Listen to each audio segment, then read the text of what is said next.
Well, what can I say about Cardiacs? Probably my all-time favourite band, I guess. I first saw them playing Tarred and Feathered on a programme called The Tube.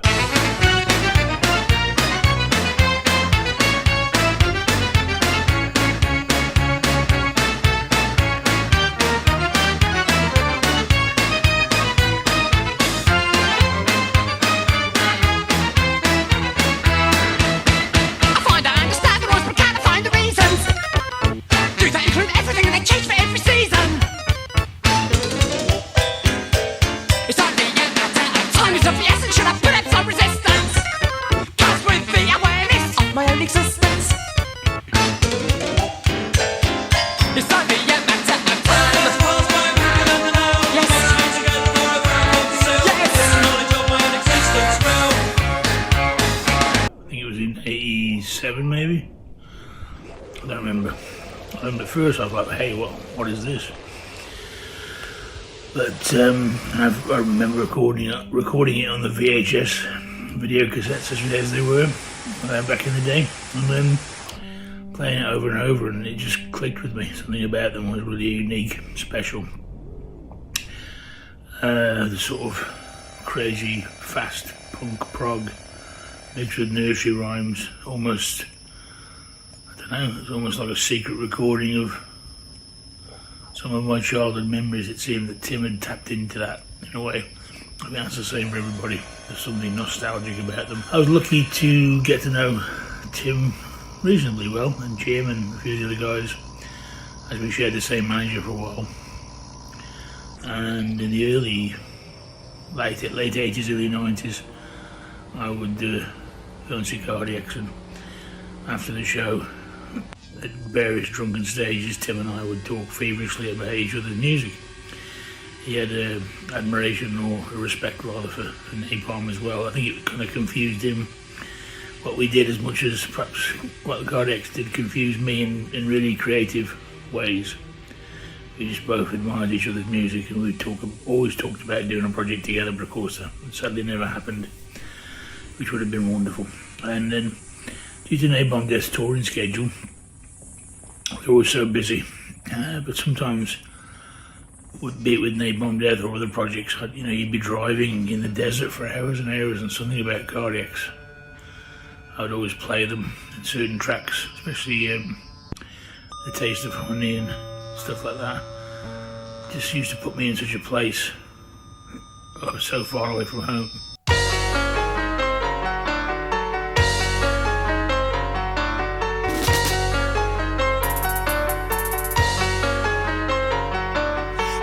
Smell the stench of honey. Easy life and love for money.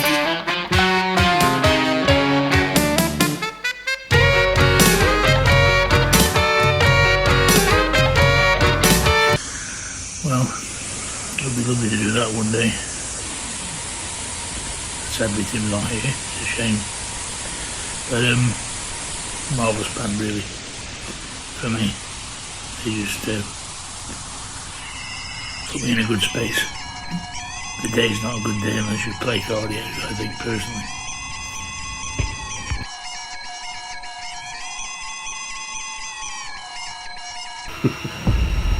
It's true. We keep love.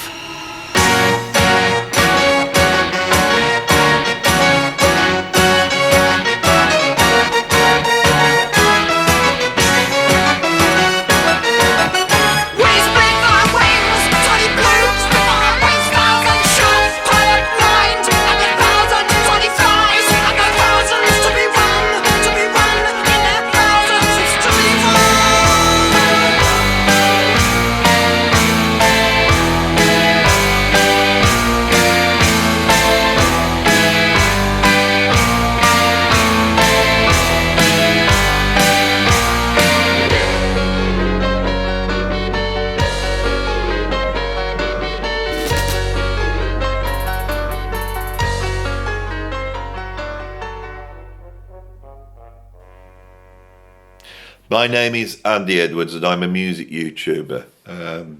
I might not be the most successful music YouTuber, but I am possibly the greatest music YouTuber currently working on YouTube.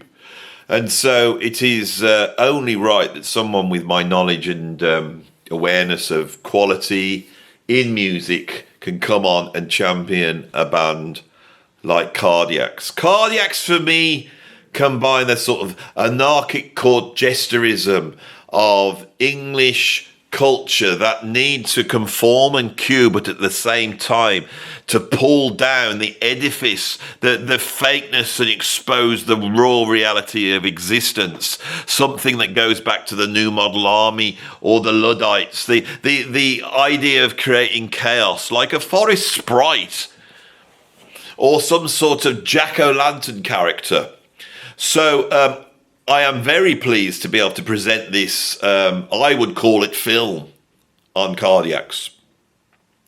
Now, it is perfunctory at this point in time to have some sort of biography of the band, so you can be filled in with that, and then have some interesting things building up to the emotional climax of Mr. Tim Smith actually ending up very ill and then dying quite prematurely.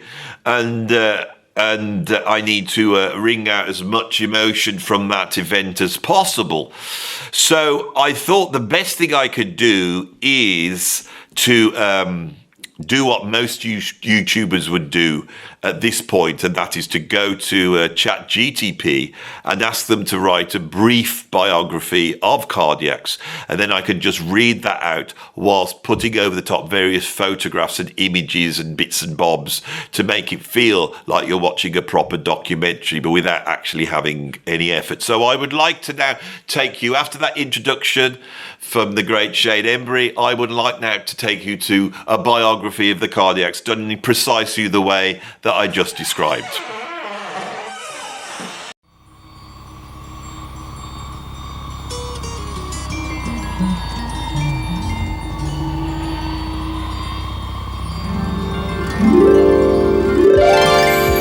Once upon a time, in the misty boroughs of Kingston upon Thames, there arose a most peculiar fellowship of musical alchemists known as Cardiacs. They did not weave ordinary songs, oh no, they stitched together ribbons of punk fury, prog rock grandeur, carnival melodies and seaside madness, until their music shimmered like a funhouse mirror reflecting both delight and dread. At the heart of this merry band stood Sir Timothy of Smith, known in the mortal realm as Tim Smith, a composer of wild genius, with eyes fixed on strange and beautiful horizons no map could show. With his brother Jim and a rotating court of loyal players, he led the group through enchanted forests of sound beginning in the late 1970s. Their early spells were captured upon curious relics such as The Obvious Identity, 1980, and Toy World, 1981. But it was with the grand and unruly tapestries of A Little Man and a House and the Whole World Window in 1988, and On Land and in the Sea, 1989, that their legend began to spread among devoted listeners.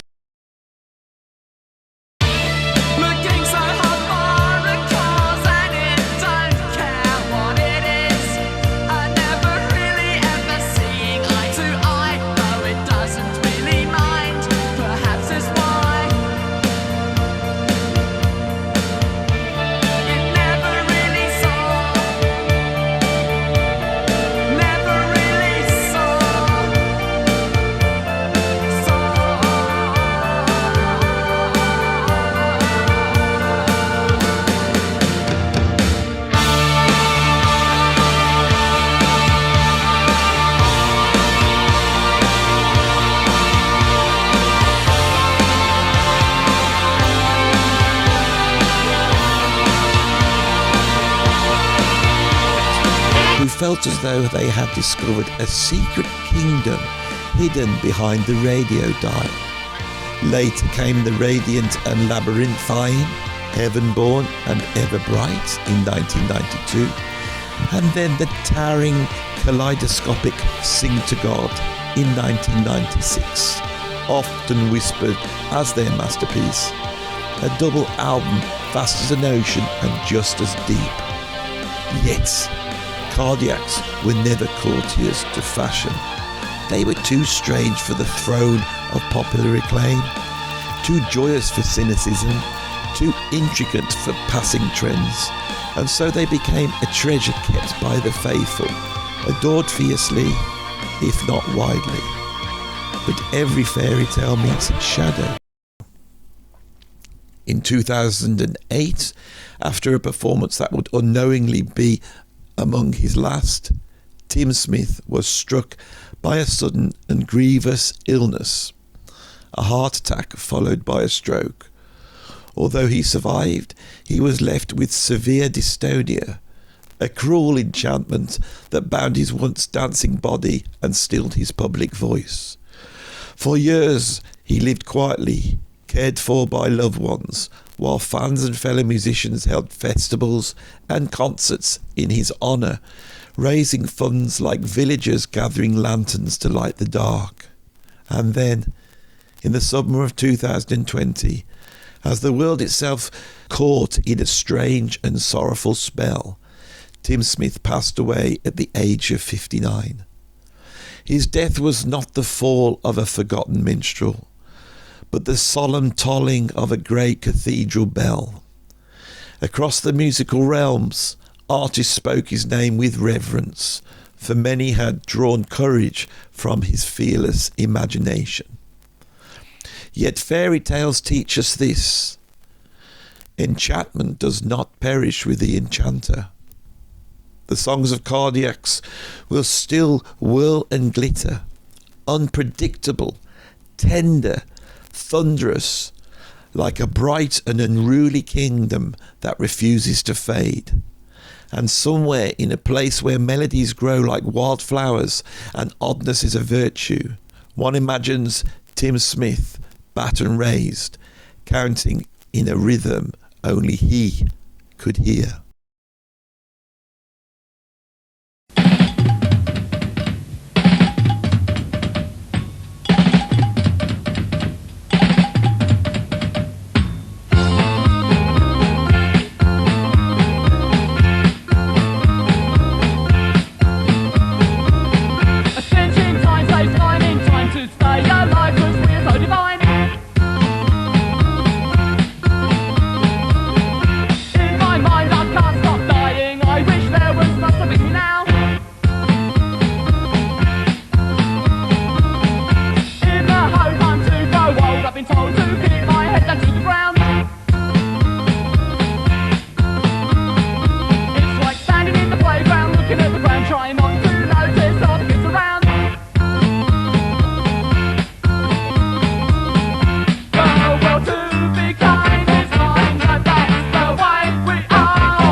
Yeah, well, it was how I joined the band. Yeah, and basically how you started playing, what your influences. I mean, you were a Cardiacs fan before you got the gig, I assume. I was, yeah. I mean, it was really weird. A very good friend of mine that I went to school with called Andy Allen. I went round his house when I was first getting to know him, and he was quite an important key player in all of this because he introduced me to Bob Leith, and he introduced us both to the music of Cardiacs. And but the funny thing is, I went over there and he showed me a copy of that Big Ship 12-inch, EP sort of thing, and it's got this picture of them on the cover with all the makeup looking mental sort of thing. And the first thing I did was I looked at that and I was like, oh my God, that's horrible. I'm going to hate this. I thought it was disgusting. And the first thing he played me was Tarred and Feathered. And I am, and we just were really into it at the time. And all that happened was we happened to turn up early to one of their gigs, and their manager Mark Walmsley let us in to the sound check, and we were like, wow. And so we watched them play. And the first person we met was Dominic Luckman, and we happened to have a cassette of our stuff with us, so we gave it to him. And he phoned us up afterwards saying, this is amazing. Nobody else is doing this stuff at the moment.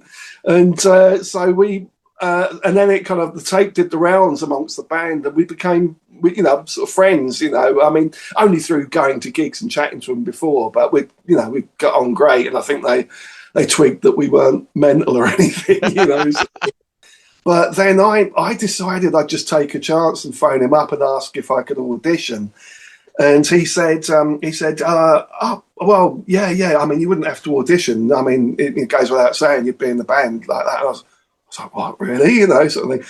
So he said, yeah, but he said, I need to run it by the others first, because apparently when he got Bick in the band, he just offered the job to Bick and didn't even check with the others. So, so he thought he'd probably better run it by him first. And I waited for about 3 days and thought, it's probably not going to happen. And then he called me and said, yeah, I've talked to the others. They're not really into it. So yeah, sorry. And I was just like, oh, no, that's fine. And sort of, I just took it as that was what was happening. And it was like, no, not really. Come and meet us down the pub, Spice of Life pub in London. Sort of thing. And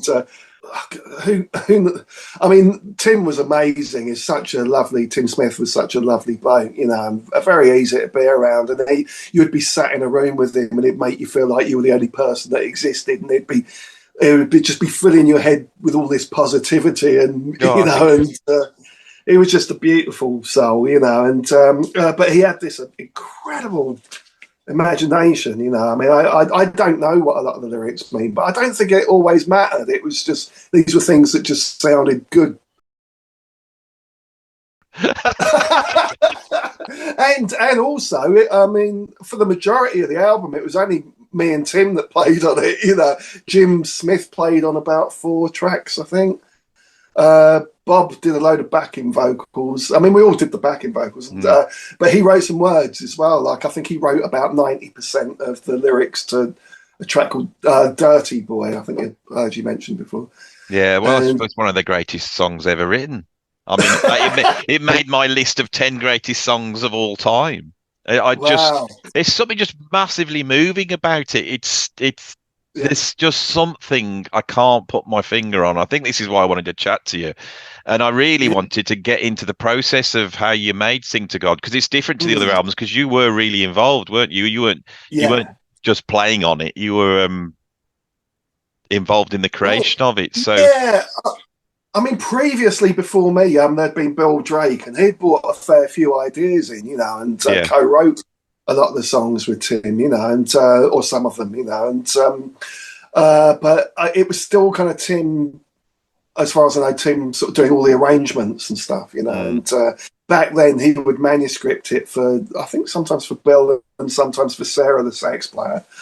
But by the time it got to us, I don't read music, so there was none of that going on. And but no, what he would do, basically what happened was we set up the studio. We kind of moved it because he had it all in a shed at the end of his mum's garden in Chessington, and that's where we did our initial recordings. Because the first recording we did, which I don't really count as being the Sing to God session, but it was an EP which had the tracks Belly Eye, Horse's Tail, and No Gold on, and they were all recorded in that shed sort of thing, and that in early January '95, and I think it was June '95 that we just upped all the gear, took it over to Jim Smith's bass player's house in the country, and we set it all up there, and that to me is where Sing to God starts being made, sort of thing, and that's where the majority of the stuff got made. And the way it worked was Tim had programmed drum machine and an organ playing the chords and a vocal melody like that, and that's all he had. And he said to me, right, come up with riffs like that. So I sat there and came up. What I'd do is I'd get a little cassette of it. I'd go into the back garden, sit in the sun with a Walkman on, and I'd go through and come up with guitar riffs and bass riffs for a lot of the songs, you know, and things like Fiery Gun Hand, you know, and stuff like that, Dog Like Sparky and things. And he basically gave me free rein to do what I wanted, really. I was really surprised because I knew how in control of the whole thing he'd been up until then, you know. So, so I would go in and stick down some bass, stick down some guitar.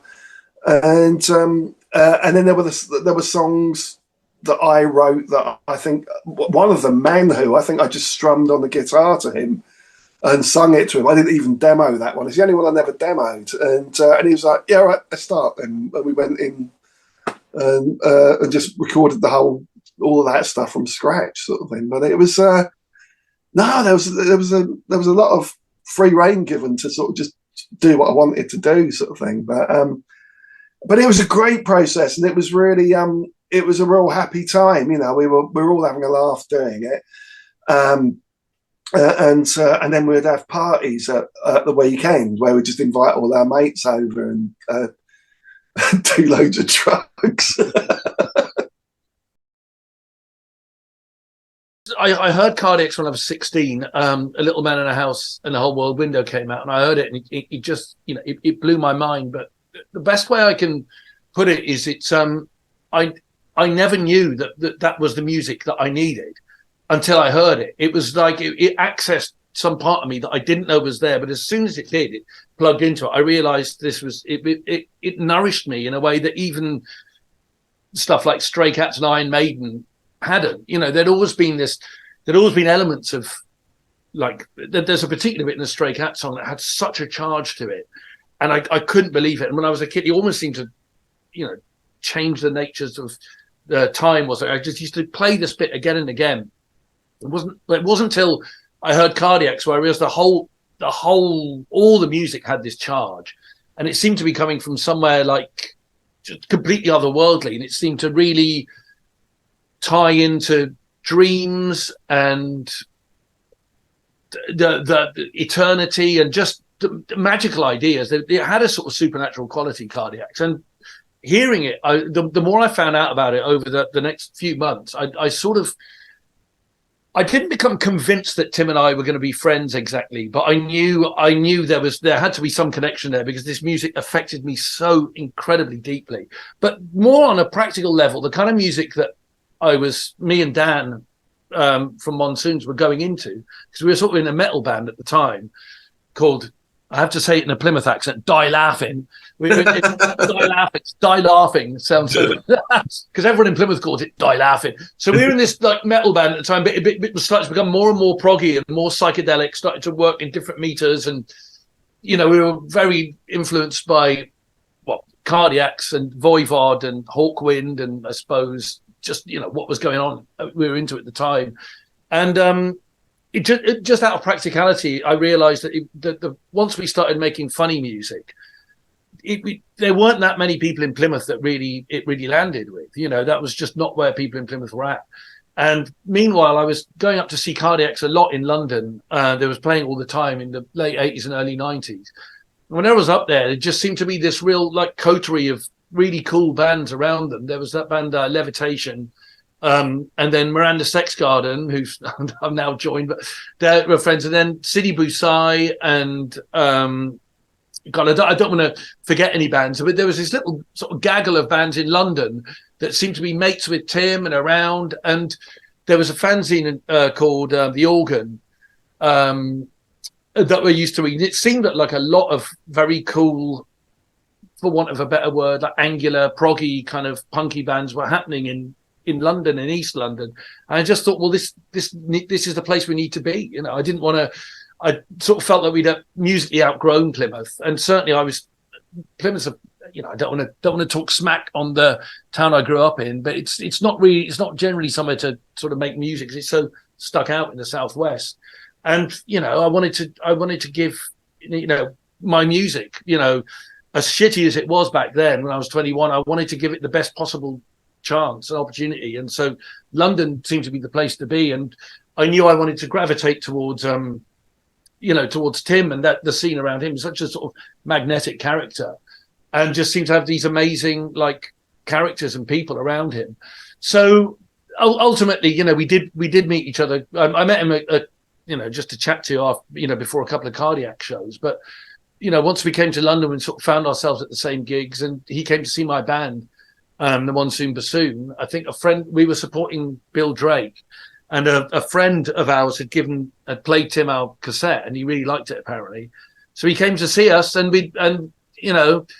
through a moment of, let's say, synchronicity, I saw one of the texts. I was at college studying in Wandsworth, studying music technology, and I saw like one of the stage texts in my local pub in Hackney, and I just, you know, we had a few drinks together, started chatting, and I just sort of said, well, you know, if Cardiacs ever needs a guitar tech, you know, he got my number.